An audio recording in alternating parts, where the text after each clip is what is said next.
तो hello and welcome guys, explain for you में आपका स्वागत है। और आज जो हम टॉपिक की बात करने वाले हैं उस टॉपिक का नाम है इंग्लिश पेपर ग्रामर। जी हाँ, आज हम बात करेंगे इंग्लिश पेपर के ग्रामर की। सर कौन सी क्लास की इंग्लिश? आप किसी भी क्लास का इंग्लिश का अगर पेपर देने जा रहे हैं तो उसमें एक चीज तो हमेशा कॉमन रहती है, जिसमें से आपको ग्रामेटिकल क्वेश्चन पूछे जाते हैं। मतलब ग्रामर से रिलेटेड 2 से 4 क्वेश्चन आ ही जाते हैं, जिनका वेटेज होता है 10 से 15 नंबर या 20 नंबर तक का भी आ जाते हैं, जिसमें आपको एंड द आर्टिकल्स बनाना होते हैं, ये शिफ्ट करना होते हैं। और इसके अलावा जो भी ग्रामेटिकल सेक्शंस है वो चीज़ें जो है आपको पुट करना होती है। तो आज हम वही सीखने वाले हैं कि आप किस तरीके से इनको याद रख पाएंगे या इनकी सीखने की क्या ट्रिक है। अगर आपने ये सीख लिया तो आप कभी भी इंग्लिश का पेपर देने जाएंगे तो आपका ग्रामर वाला सेक्शन हमेशा एक्यूरेट रहेगा और उसके आपको फुल मार्क्स आ जाएंगे। और अगर आप 10th क्लास के स्टूडेंट हैं तो आपको ये जरूर सीखना चाहिए, क्योंकि आपके पेपर में जरूर करके जिन पॉइंट्स की बात मैं आज करने वाला हूँ वो आएंगे ही आएंगे, आप पेपर में से चेक कर सकते हैं। तो शुरू करते हैं बिना टाइम गवाए। आपका पहला वाला पॉइंट, हमारा पहला पॉइंट है ए, एन और द। जी हाँ, ए, एन और द, इन तीनों को कब कब और कहाँ कहाँ इस्तेमाल करना है, प्रयोग करना है, आज उसकी बात करते हैं। तो ए जो वर्ड होता है इसको हम वहाँ इस्तेमाल करते हैं जब कोई सिंगल थिंग हो। सिंगल का मतलब कोई एक चीज हो तो उसको हम उसके लिए ए का इस्तेमाल कर सकते हैं। जैसे कि यहाँ पर आपको एक बोर्ड दिख रहा है तो हम बोल सकते हैं देयर इज अ बोर्ड। और मैं बोल दूं कि मेरे हाथ में क्या है, there is a marker in my hand. यानी कि जहां पर भी कोई एक चीज की बात चल रही हो जो फेमस ना भी हो तो चल जाएगा, तो उसके लिए हम ए बोल सकते हैं। जैसे कि हम बचपन में सीखते हैं ही इज ए बॉय। अब यहाँ पर बॉय से आपको साफ साफ समझ में आ रहा है कि एक ही बच्चे की बात चल रही है, और जब भी सिंगल थिंग आया था हम उसके लिए ए यूज कर सकते हैं। यानी कि अब आपको ए का मतलब समझ में आ गया होगा। अब चलते हैं एन की तरफ। तो एन जो है बड़ा ही इंटरेस्टिंग वाला टॉपिक है, क्योंकि इससे रिलेटेड आपको बचपन में सिखाते होंगे वो well, A E I O you. सुनने में बड़ा अजीब लग रहा है, ये आपके कुछ ऐसे वर्ड है जो इंग्लिश में मात्रा बनाते हैं, ए ई आई ओ यू। यानी कि इंग्लिश की कोई भी सेंटेंस या कोई भी वर्ड की मात्रा इनके बिना तय हो ही नहीं सकती है। इंग्लिश की मात्रा इनसे बनती है। तो चाहे आपको वर्ड से पहले ए दिख जाए, ई दिख जाए, आई ओ या ऊ, सॉरी यू। तो जैसे कि मैं आपको बता दूं, ओनियन, यहां पर ओनियन दिख रहा है, ओनियन का मतलब होता है प्याज। तो ओनियन का पहला वर्ड ओ है जो वोवेल वाला पार्ट है, तो इसके आगे हम ए नहीं लिखेंगे, इसके आगे लिख देंगे एन। और एग्जांपल बता दूं एक इनमें से, आई। जैसे मैं लिख दूं आइसक्रीम, गर्मी का टाइम है, सभी का आइसक्रीम खाने का मन तो करता ही होगा। तो वहां पर से ये पॉइंट मैंने लिया है कि यहाँ पर देखो इसका स्टार्टिंग ही आई है, तो क्या इसके आगे मैं ए आइसक्रीम लिख दूंगा? माना आइसक्रीम एक खा सकते हैं हम, लेकिन यहाँ पर इसकी स्टार्ट हो रही है वोवेल वाले वर्ड से, आई से, तो इसके आगे हमें लिखना पड़ेगा एन। तो यहाँ पर आई होप कि आपको एन का मीनिंग समझ में आ गया होगा। और आपके लिए ही इसकी ट्रिक मैं आपको मेंशन कर देता हूँ कि एन का इस्तेमाल आप वहाँ करेंगे जहाँ की शुरुआत ए, ई, आई, ओ या यू से हो। इसके अलावा एक और जगह पर आप एन का इस्तेमाल कर सकते हो, और वो है उपाधि यानी कि डिग्री। कोई व्यक्ति पढ़ लिख कर इंजीनियर बन जाता है, कोई डॉक्टर बन जाते हैं, कोई नेताजी बन जाते हैं। तो जैसी भी जिसकी भी उपाधि हो उसके लिए आप इस्तेमाल कर सकते हैं एन। जैसे कि अगर कोई बच्चा बोल रहा हो कि मेरे पिताजी एक डॉक्टर है, तो वो कैसे बोलेगा? My father is an doctor. अगर किसी के पिताजी इंजीनियर है तो वो बेटा क्या बोलेगा? My father is an engineer. तो यानी कि कोई पोस्ट हो, हम उपाधि को पोस्ट बोलते हैं, या फिर डिग्री की बात कर लें, DEGREE, यानी कि कोई भी पोस्ट या उपाधि हो उसके लिए भी हमको आगे क्या लगाना होता है? एन। तो एन के 2 मेजर यूज है, इससे ज़्यादा हम दिमाग नहीं लगाएंगे। आपके 10th में या फिर किसी भी क्लास के पेपर में इसी लेवल के क्वेश्चन पूछेंगे, तो आपको दिखना पड़ेगा कि ए, ई, आई, ओ, यू दिख जाए तो भी आप एन का इस्तेमाल करें, या फिर किसी पोस्ट डिग्री की बात चल रही हो यानी कि किसी उपाधि की बात चल रही हो तो आप एन का इस्तेमाल कर सकते हैं। अगर वीडियो में आपको ए और एन का यूज बहुत अच्छे से समझ में आ गया है तो आप वीडियो को लाइक जरूर करें और वीडियो को एंड तक देखें, क्योंकि इस पोर्शन के बाद आपको ग्रामर में कभी भी दिक्कत नहीं आने वाली है, क्योंकि यही तो बेसिक्स हैं जो आपको ग्रामर में हेल्प करने वाले हैं और इसी के थ्रू आपको इंग्लिश समझने में भी हेल्प मिलेगी। एंड गाइस, मुझे पता है कि आप ये वीडियो पेपर्स के पहले यानी कि पेपर के टाइम पर ही देख रहे हो, तो आप भी देखिए और जरूर करके आपके दोस्तों में भी शेयर कीजिए, क्योंकि नॉलेज को बांटने से ही तो बढ़ेगा दोस्तों। अब बात करते हैं द की। तो द के लिए आपको सीधा सा एक ही मैटर याद करना है कि कोई फेमस चीज़ हो, या तो कोई बहुत ही फेमस चीज़ हो या फिर इंपॉर्टेंट चीज़ हो, उसके आगे आप लगा सकते हो द। जैसे कि अगर हम बोले हमारे लिए हमारी किताब बुक बहुत आईएमपी होती है, इंपॉर्टेंट होती है, तो हम बोल सकते हैं द बुक। या फिर आपके लिए सबसे फेमस वाला एग्जाम्पल ताजमहल। ताजमहल दुनिया का 7वां अजूबा है और वो बहुत ही फेमस है, तो उसके लिए भी क्या लगा सकते हैं हम, द ताजमहल। और आप सभी को पता होगा सबसे फेमस कॉमेडी शो में से एक है the Kapil Sharma show. Kapil Sharma show के आगे द क्यों लगाया? क्योंकि कपिल शर्मा जी बहुत फेमस हो गए और बहुत अच्छा काम भी कर रहे हैं, लोगों को हंसाने का काम करते हैं, तो उसके आगे भी द इसलिए ही तो लगा है। तो आई होप आपको ए एन और द का मीनिंग समझ में आ गया होगा। तो दोस्तों, सम का मतलब होता है कुछ और मेनी का मतलब भी होता है कुछ कुछ कुछ कुछ कुछ। लेकिन यहाँ पर आपको सम का यूज कैसे करना है और मेनी का यूज कैसे करना है, इसी की बात कर रहे हैं हम। सम का यूज आप तब करें जब क्वांटिटी कम हो, यानी कि कोई संख्या, किसी भी चीज की क्वांटिटी कम हो। और मेनी का यूज जब करना है जब क्वांटिटी क्या हो, ज्यादा हो। तो यहाँ पर मैं क्वांटिटी लिख देता हूँ। क्वांटिटी का मतलब नंबर। किस चीज़ का नंबर? मान लो आप बगीचे में गए हो और आपने बगीचे में देखा कि बहुत सारे पेड़ हैं, तो पेड़ के नंबर भी तो क्वांटिटी हो गई ना। तो जब आप बहुत सारे पेड़ हो और उनको नहीं गिन पा रहे हो, तो आप उसको बोल सकते हो मैनी ट्रीज। एग्जाम्पल के लिए क्या लिख सकते हैं, मैनी ट्रीज। यानी कि एक बगीचे में इतने सारे पेड़ है कि आपके लिए गिनना भी मुश्किल हो। चलो एक बार के लिए मान लेते कि पेड़ आप गिन सकते हो, पेड़ की पत्तियां गिन सकते हो क्या? बोलो हाँ या ना। पेड़ की पत्तियां गिनना हमारे लिए बहुत ही मुश्किल है, तो हम बोल सकते हैं there are many leaves on the tree. तो जब ऐसी गिनती करना हो जिसको आपको गिनना मुश्किल पड़ जाए, तो आप यूज कर लेना मैनी। यानी कि बहुत ज्यादा नंबरिंग हो जाए तो आप मैनी का इस्तेमाल कर सकते हैं। और ऐसी वाली क्वांटिटी जिसको आप गिन सकते हो, जैसे कि यहां पर हम देखें इस बोर्ड पर कितनी हेडिंग्स दिख रही है, 1 2 3 4, 4 हेडिंग्स दिख रही है जिनको हम इजीली गिन सकते हैं। तो हम ऐसा बोल सकते हैं there are some headings written on the board. यानी कि जिस गिनती को आप गिन सकते हो उसके लिए आप लगा सकते हो सम। तो इतना सा एट द लास्ट इतना याद रखना है कि जब क्वांटिटी कम हो तो आप सम का यूज करें और क्वांटिटी ज्यादा हो तो मेनी का यूज करें।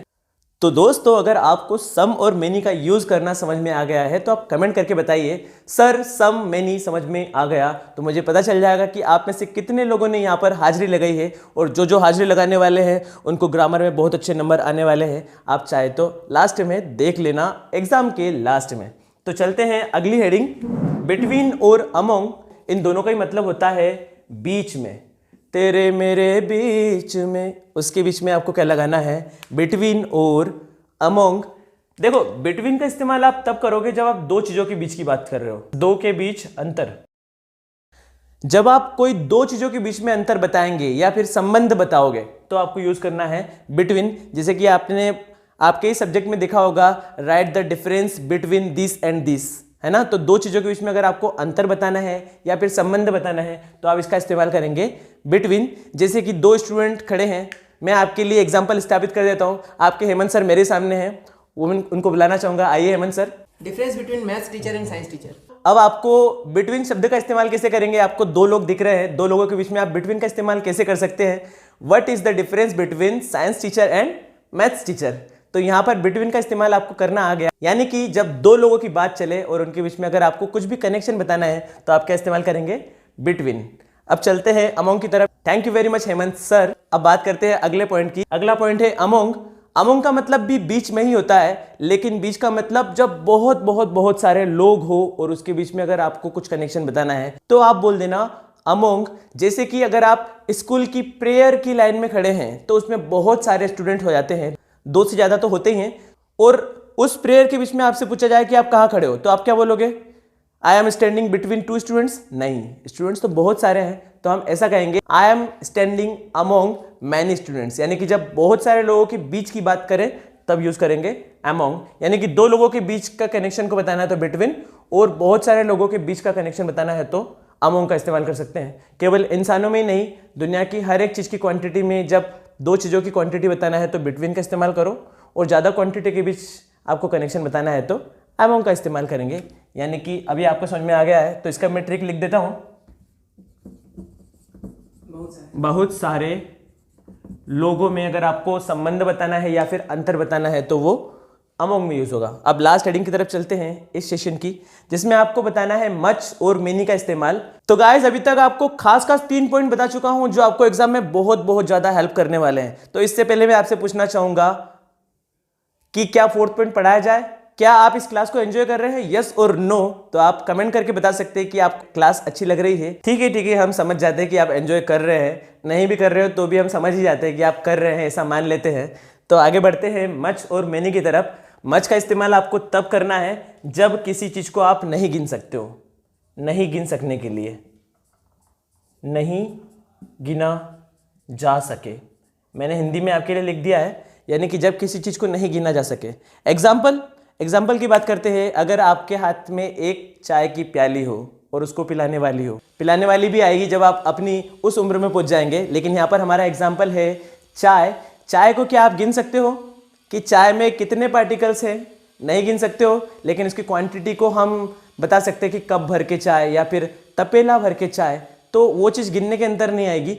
तो जिस चीज़ को आप कैलकुलेट नहीं कर सकते हो, गिन नहीं सकते हो, वहाँ के लिए लगा सकते हैं मच। एग्जाम्पल के लिए how much tea you will take. हम किसी से पूछते हैं कि आप कितनी चाय पिएंगे, तो क्या बोलेंगे? How much tea you take. जाहिर सी बात है आप चाय की गिनती तो नहीं कर सकते हो, तो उसके लिए आपको मच इस्तेमाल करना होगा। और एक आध एग्जांपल बता देता हूं। जब आप बोलते हो थैंक यू वेरी मच, यानी कि आप बहुत सारा थैंक यू बोल सकते हो। थैंक यू को कभी गिना जा सकता है क्या कि किसने मुझे 1000 थैंक यू दे दिया या फिर 2000 थैंक यू दे दी किसी एक ही व्यक्ति ने? नहीं, थैंक यू जो एक भावना है, जब आप किसी चीज को कैलकुलेट नहीं कर सकते हो तो आपको मच का इस्तेमाल करना है। आई होप कि आपको मच समझ में आ गया होगा। अब बात करते हैं मैनी की। तो मैनी का इस्तेमाल तब करना है जब आप किसी चीज को गिन सकें। हमारे शरीर में 4 हाथ पैर होते हैं जिनको हम गिन सकते हैं। हमारे चेहरे पर 2 आंखें होती है जिसको हम गिन सकते हैं, लेकिन ये भी संख्या में बहुत ज़्यादा नहीं है। हम थोड़ी सी ज़्यादा संख्या की बात करें, आपसे कोई क्वेश्चन पूछे how many students in your class, इसका मीनिंग ये निकलता है कि आपकी क्लास में कितने स्टूडेंट हैं। पता है कि स्टूडेंट तो बहुत सारे हैं, लेकिन आप गिन तो सकते हैं ना कि कितने स्टूडेंट है, 30 है, 40 है, 50 है। गिने जा सकने वाली क्वांटिटी को हम यूज कर सकते हैं मैनी में। तो इस तरीके से आप मच और मैनी में डिफरेंस कर सकते हैं। तो आई होप कि आपको ये चारों हेडिंग्स बहुत अच्छे से समझ में आ गई होगी। तो दोस्तों 4 पॉइंट को सक्सेसफुली सीखने के बाद हम चलते हैं पॉइंट नंबर 5 पे। और आपको ज्यादा परेशान नहीं करने वाला हूं, केवल बाकी के यानी कि केवल लास्ट के 4 पॉइंट और सिखाने वाला हूं। और इसके बाद आपकी ग्रामर इतनी परफेक्ट हो सकती है कि जिसके थ्रू आप एग्जाम का पूरा ग्रामर कवर कर पाए और आपके बहुत अच्छे नंबर आ पाए, क्योंकि हमारा उद्देश्य भी यही है कि आपके अच्छे नंबर आए और हमारा देश आगे बढ़े। तो हमारा 5वां पॉइंट है दोस्तों इज, और उसके साथ यूज करना है आईएनजी। सर हमको तो पता है कि इसके साथ आईएनजी लगाते हैं, लेकिन आपको ये पेपर में किस तरीके से आ सकता है मैं ये बता देता हूं। जैसे कि एक सेंटेंस आपके लिए लिख देता हूं, Mohan is dash dash dash dash to market, और इसके आगे आपको ऑप्शन लिख के दे सकते हैं गो, गोज और गोइंग। तो अब ये तीनों ही गो से रिलेटेड ऑप्शन है, जिसमें आपको ऐसा लिखा हुआ है कि Mohan is fill in the blanks आ गया, उसके बाद टू मार्केट। तो आप किसका इस्तेमाल करेंगे? गो का या फिर गोवा का या गोन का, सॉरी गो का, गोज का या गोइंग का। तो अब आपको ये ट्रिक याद रख लेना है कि जहां पर भी इज दिख जाए उसके साथ हम यूज कर लेंगे आईएनजी, आंखें मिच कर, क्योंकि इसके साथ आईएनजी लगता है, ये आपके टेंस का ही एक रूल है। तो यहां पर आईएनजी वाला फॉर्म हम यूज कर लेंगे, तो यहां पर लग जाएगा गोइंग।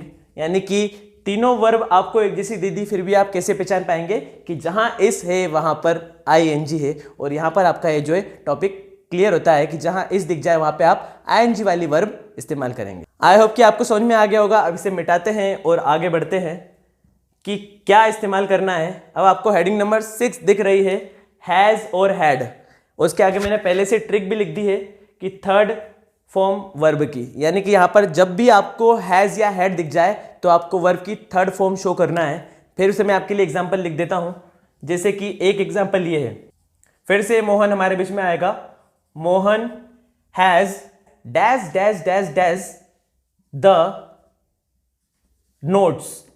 यहां पर आपको ऑप्शन अगर ऐसा आ जाए राइट, रिटर्न और राइट्स, तो यहां पर राइट, रिटर्न और राइट्स को देखकर ऐसा लग रहा है कि तीनों की तीनों जो है सेम ही दिख रहे हैं, और यहां पर हम हो जाते हैं कंफ्यूज और कोई भी लिख देते हैं। तो यहां पर आप क्या ट्रिक इस्तेमाल करें कि आपका जो आंसर हमेशा परफेक्ट ही जाए, करेक्ट ही जाए? तो यहाँ पर ये ट्रिक है कि जहाँ पर भी आपको हैज दिख जाए वहाँ पर आपको वर्ब की थर्ड फॉर्म लिखना होती है। तो राइट की जो थर्ड फॉर्म होती है वो होती है रिटन, तो यहाँ पर आ जाएगा रिटन।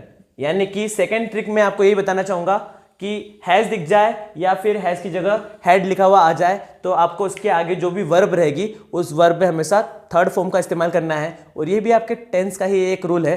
तो बहुत बड़ी टेंस सिखाने से अच्छा है कि मैं आपको ट्रिक सिखा दूं जो आपको एग्जाम में झटपट अच्छे नंबर दिला सकती है। तो आपको ज़्यादा टेंशन नहीं लेना है, ये ट्रिक याद रखना है, जहाँ हैज दिख जाए, हेड दिख जाए, वहाँ पर हम वर्ब की थर्ड फॉर्म का इस्तेमाल करेंगे।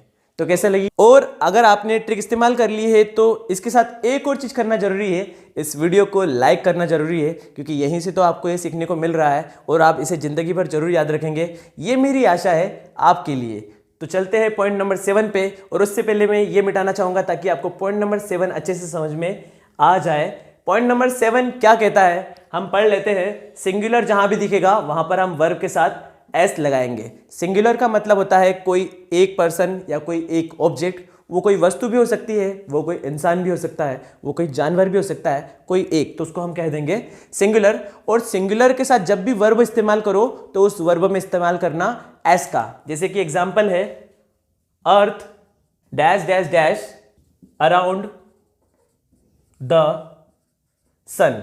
इसके फिर से अगर आपको 3 ऑप्शन दे दी जाए, मूविंग, मूव और मूव्स, तो आप कौन सा वाला मूव इस्तेमाल करेंगे? जो पीठ दर्द में काम आता है वो वाला? नहीं, यहां पर जो मूव है, यहां पर 3 ऑप्शन दे रखे हैं, मूविंग, मूव और मूव्स। हम मूविंग इस्तेमाल नहीं करेंगे क्योंकि यहां पर हमें इस नहीं दिख रहा है। हम मूव का इस्तेमाल नहीं करेंगे क्योंकि हमारे पास जो ट्रिक है वो ट्रिक ये कहती है कि आपको हमेशा वर्ब के साथ एस लगा देना है अगर किसी एक चीज की बात चल रही हो। तो आप बताइए हमारे पास धरती कितनी है? 4।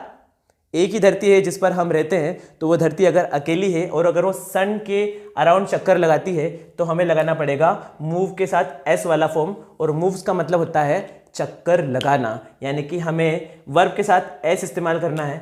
तो चक्कर लगाने के लिए तो हमने लिख दिया मूव, और इसके साथ ट्रिक क्या है कि एस लगाना पड़ेगा। और ये इस तरीके से आपका आंसर जब आप लिख के आएंगे तो आपका आंसर 110% सही ही जाएगा। तो इस ट्रिक का नाम है कि जब भी कोई सिंगुलर चीज हो या फिर सिंगुलर ऑब्जेक्ट हो तो उसके साथ वर्ब में हम एस जरूर लगाएंगे। अभी भी कंफ्यूजन है कि सर ने क्या कह दिया? ठीक है, एक बिल्कुल ही सिंपल सा बेसिक सा एग्जांपल आपके लिए बताने जा रहा हूं, जिसके बाद आपको ये पॉइंट बहुत अच्छे से क्लियर होने वाला है। इसी के ऊपर मैं लिख रहा हूं। उस सेंटेंस को मैं आपको पहले हिंदी में बता देता हूं। रोहित स्मार्ट दिखता है। अब जितने भी देखने वाले रोहित हैं वो अपने आप में बड़े खुश हो गए होंगे कि सर ने बोल दिया है रोहित स्मार्ट दिखता है, तो हाँ भाई तुम स्मार्ट रहोगे, तो इसीलिए हम इसी सेंटेंस को कंटिन्यू करते हैं। और दूसरे स्टूडेंट्स को बुरा मानने की जरूरत नहीं है। आप रोहित की जगह अपना अपना नाम सोच लेना और आगे सोच लेना स्मार्ट लगते हैं। तो दिखने के लिए मैं आपको पहले हिंदी में लिख देता हूं, रोहित स्मार्ट दिखता है। सर ने आधा हिंदी और आधा इंग्लिश लिख दिया है, लेकिन यहाँ पर आपको समझाना है तो यहाँ पर इतना लैंग्वेज का हम टेंशन नहीं लेते हैं। इसका इंग्लिश सेंटेंस क्या बनेगा? रोहित ROHIT, और दिखता है के लिए हम लगा देंगे लुक। लेकिन यहाँ पर हमारी ट्रिक कैसे काम करेगी? लुक का मतलब होता है दिखना, लेकिन रोहित एक ही व्यक्ति की बात चल रही है तो लुक के साथ लगाना पड़ेगा एस। अब हो गया रोहित लुक्स, और ये स्मार्ट वर्ड जो है यहां आ जाएगा। तो आई होप कि इस सेंटेंस से तो आपको समझ में आ गया होगा कि कोई एक पर्सन की बात चले तो वर्ब के साथ लगा देना है एस। तो यहां पर याद रखने वाली बात यह है कि रोहित स्मार्ट दिखता है। अब वो है या नहीं हमें नहीं पता है। तो दोस्तों यहां पर वीडियो एंड करने से पहले लास्ट टॉपिक आपको बहुत अच्छे से क्लियर कराने वाला हूं, और उस टॉपिक का नाम है शुल्ड और वुल्ड। क्या मैंने सही पढ़ा है? इसको हम बचपन से शुल्ड वुल्ड पढ़ते हैं। टीचर बहुत अच्छे से तमाचे लगाएंगे आपको। यहां पर जो है एल जो है साइलेंट होता है। क्यों होता है उसके ऊपर हम इतना टेंशन नहीं ले रहे हैं क्योंकि एग्जाम पास में आ गई है। इसे हम पढ़ेंगे शुड और वुड। तो आप शुड और वुड का इस्तेमाल कब कैसे कर सकते हैं, और आपको ग्रामर में अगर ये आ जाए तो आप कैसे इस्तेमाल करेंगे शुड या वुड, तो मैं आपको एक एग्जांपल से बता देता हूं। तो मैं आपको इसकी छोटी छोटी सी ट्रिक बता देता हूं कि शुड का इस्तेमाल कब करो और वुड का इस्तेमाल कब करो। शुड का इस्तेमाल हम तब करते हैं जब हम किसी को एडवाइस दे रहे हो। तो मैं यहां पर लिख देता हूं एडवाइस, जैसे कि उसे पढ़ाई करना चाहिए। किसे? आपको। आपके लिए भी जो है अगर मैं आपको बोल रहा हूं कि आपको पढ़ाई करना चाहिए तो मैं बोल दूंगा यू शुड स्टडी। यानी कि आप किसी को एडवाइस दे रहे हो या ऑर्डर दे रहे हो तो वहां पर क्या यूज करना पड़ेगा? शुड। जैसे कि ही शुड स्टडी, यानी कि उसे स्टडी करना चाहिए। तो यहाँ पर शुड वर्ड बहुत अच्छे से फिट होता है, यानी कि आप कभी भी ऑर्डर दे रहे हो या एडवाइस दे रहे हो तो आपको यूज़ करना है शुड। वहाँ पर आप वुड का इस्तेमाल नहीं कर सकते हैं, क्योंकि वुड का मतलब होता है सकना।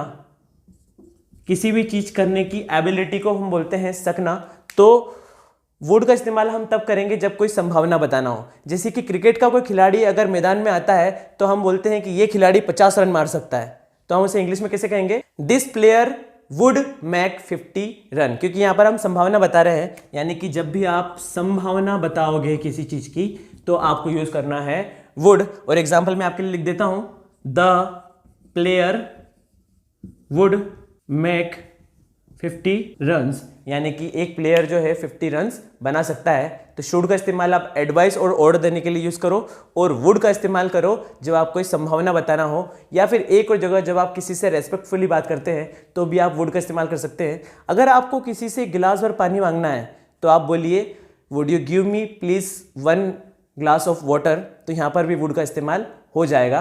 तो दोस्तों हो गया ना यहाँ पर आपका ग्रामर का पोर्शन कंप्लीट। आप इस वीडियो को दूसरी बार देख लीजिए, उससे आपको कंफ्यूजन भी दूर हो जाएगा और ये ट्रिक्स माइंड में बहुत अच्छे से याद हो जाएगी और आपको ग्रामर में बहुत अच्छे नंबर आने वाले हैं। और ग्रामर ही केवल कर लेने से आपको फुल मार्क्स नहीं आने वाले हैं, बहुत अच्छे नंबर नहीं आने वाले हैं। इसके साथ आपको और भी कुछ खास चीज़ें करना पड़ेगी आपके इंग्लिश के पेपर में, और उसका नाम है एक तो एप्लीकेशन और दूसरा लेटर। तो एप्लीकेशन और लेटर भी सीखना होगा, और उसको आपके ही चहेते सर हेमंत सर ने भी सिखाया है और मैंने भी एक वीडियो में सिखाया है। दोनों की दोनों वीडियो बहुत ही सरल तरीके से आपको मिल जाएगी इसी वीडियो के डिस्क्रिप्शन में या फिर आई बटन में आप जाके देख सकते हैं। तो आशा करता हूँ कि आपको इंग्लिश में बहुत अच्छे नंबर आए। मेरी तरफ से आपको ऑल द बेस्ट है।